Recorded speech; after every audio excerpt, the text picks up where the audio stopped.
Bismillahirrahmanirrahim. Assalamu alaikum. Welcome to this video. I hope you guys are doing good. تو سب سے پہلے ہم سب کو اللہ تعالیٰ کا شکر ادا کرنا چاہیے کہ اللہ تعالیٰ نے ہمیں مسلمان پیدا کیا اور اتنی نعمتوں سے نوازا۔ تو سب سے پہلے ہمارا نام ہے ذروہ۔ ذروہ نام کے معنی ہے برکت والی، پھیلنے والی۔ اس کے بعد نام ہے عروش۔ عروش کے معنی ہے بلند یا پھر چھت۔ اس کے بعد ہمارے پاس نام ہے انمتا۔ انمتا کے معنی ہے نعمتوں والی یا پھر برکت والی۔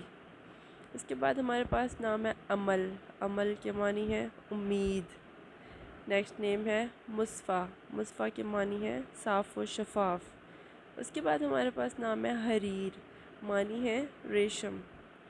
اینڈ دا نیکسٹ نیم از منتہا۔ منتہا کے معنی ہے اونچا رتبہ یا پھر بلند مقام۔ اس کے بعد نام ہے مسفرہ۔ مسفرہ کے معنی ہے روشن چہرہ۔ نام ہے وثقہ۔ وثقہ کے معنی ہے مضبوط یا پھر قابل اعتماد۔ اس کے بعد ہمارے پاس نام ہے الاف، معنی ہے محبت۔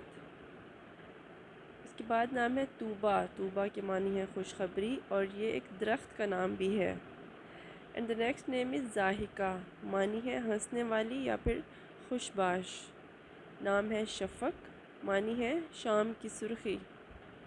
اگلا نام ہمارے پاس ہے آیت۔ آیت کے معنی ہے نشانی یا پھر ثبوت۔ اس کے بعد نام ہے سندس، معنی ہے باریک ریشم یا پھر جنت کا لباس۔ اس کے بعد نام ہے حمدہ۔ حمدہ کے معنی ہے جس کی تعریف کی جائے۔ نام ہے امینہ، معنی ہے امانت دار۔ اس کے بعد ہمارے پاس نام ہے عرفہ، معنی ہے اللہ کو پہچاننے والی۔